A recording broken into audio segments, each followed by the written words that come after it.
Good morning, people. Well, it's Saturday, 23rd of July, 2023. That's a long address, isn't it?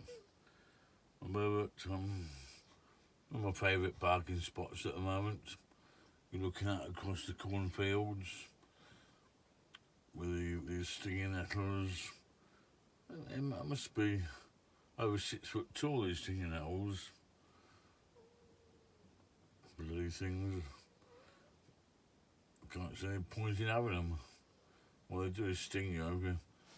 Or get you when you get your shorts on, don't they? And just a bit of a ramble today. I got talking to some chap.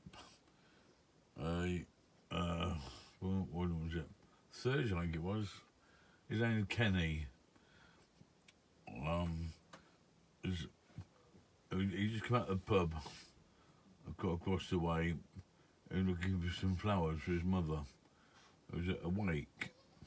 He'd just buried his mother at a local cemetery. And it was quite clearly a bit, not distressed, is the wrong word.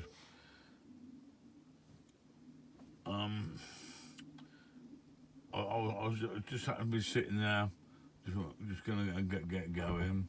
The windows open. I heard him ask some lady where he get some flowers from, and she wasn't sure. So I said, "Excuse me, mate.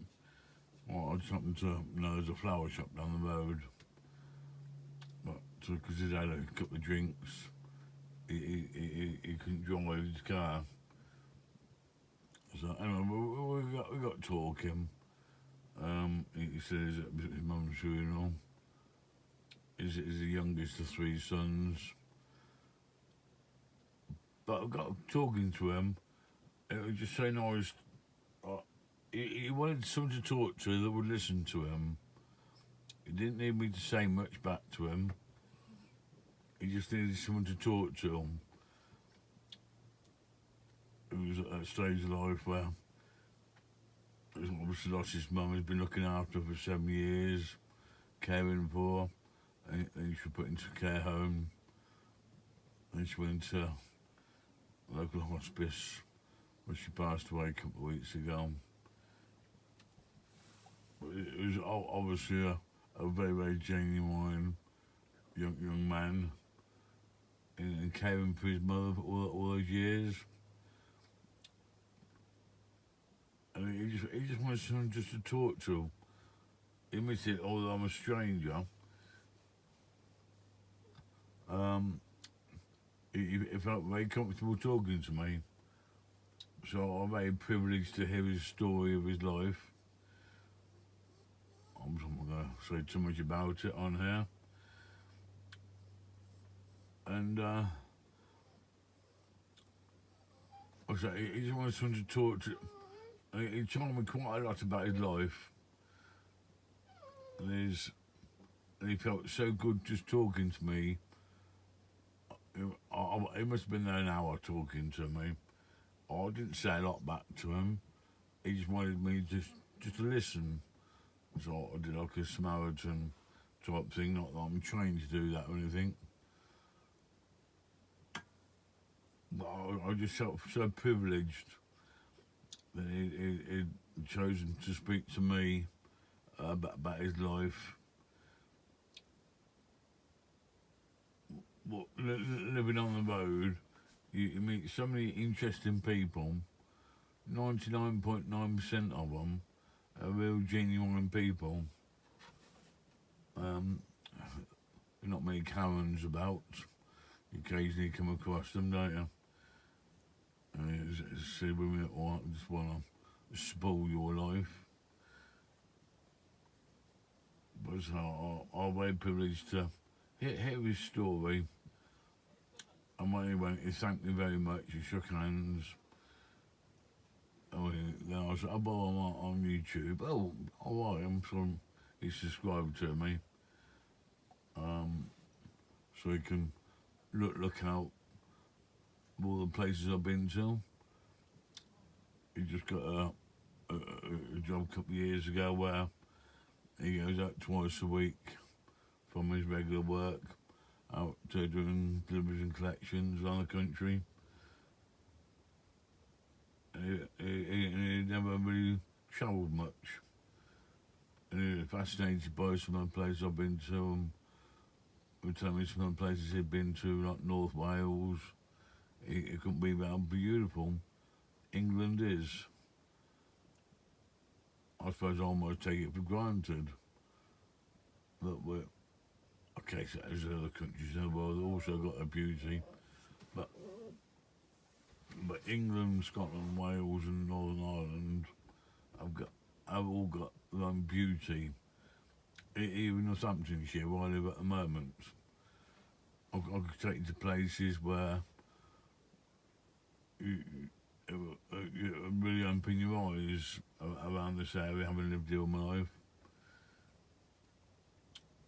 And not normally someone like Northamptonshire, you just drive straight through it, don't you, on the M1. You don't take notice of it. But if anyone ever comes up to you and starts telling the story, they obviously just want to talk. So all you do is just listen, give them a bit of time, because one day you're going to want to do the same to someone else. And if we could all just help each other, he didn't want to do anything like that. All he wanted was someone to talk to him. So a great lad. Obviously thought a lot of his mother, and he sent her off and a boat in the cemetery. He's obviously had a good send-off for her, and I'm sure we'll be back at the cemetery on a regular basis to visit her. So this is about dinner time.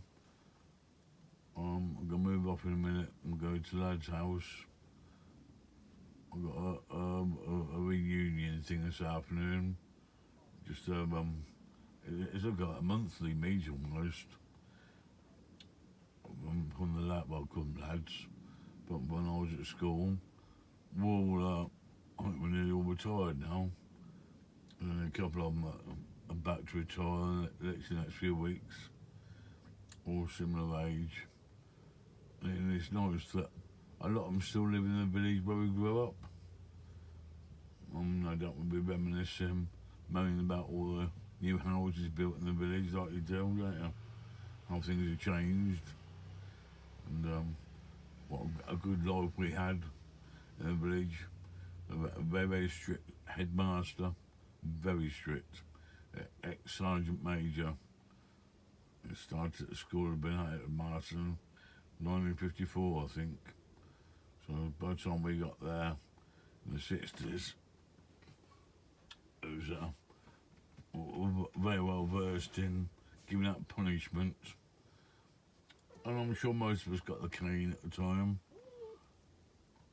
You got the cane for the start. You dropped the litter. You got the cane. You know, it was very, very strict. But I know where his grave is, a local churchyard. I've been to see it a couple of times. The school motto was "If." Rudyard Kipling, you know, the poem "If." And that was the school motto. If you feel the unforgiving minute, and that's actually on his grave, on his headstone, you know what I mean, with his name. And if you feel the unforgiving minute on the headstone, the wording was, I don't know. The poem is if you feel the unforgiving minute. On his headstone, it's written, he filled the unforgiving minutes, which I thought was a lovely touch. But anyway, I'll see a bit later. I'll move on from here and go around the village and get ready unfortunately scruffy for 2 or 3 hours. It's the first time in the camp I've left her for any period of time. Okay, 20 minutes. There's only been in the shop, get some groceries. It's the only time I've ever left her. So I'm hoping she's going to be okay. She's right in the house, when we was living in the house. She's going to sleep and she'll be okay. And we went up to work for the day, no problem at all. Obviously, Blizzard says when I got back. But it's the first time in the van that I'm going to be leaving her. So, I said, but well, my mate's come round in a Tesla. So perhaps we can enjoy a little journey in a Tesla. That's what they're like. Well, see in a bit. My carriage awaits. Where he puts milk crates, I'm not sure. It's I'll tell you, this is Gary, my chauffeur for the day. And he said that... We're just going to wait for the crane to crane him in. Yeah, need a crane to get me in and out. It's, God, it's old. It's 2017. Yeah. How many miles has it done? 70. 70,000 miles? Yeah. Bloody hell. It's in beautiful condition, isn't it? Yeah, you want to have a look at the engine? No. I want to look at the milk crates. Oh, look, cream leather interior. Yeah. Got an iPad in the middle of there. It's got electric windows. Yeah. Yeah, is it? Yeah. It's got all the kit. Electric engine. Electric engine. Let's go and do some deliveries of milk then, shall we? Yeah. This is my Tesla. Well, not my Tesla, Gary's Tesla. Can you get it?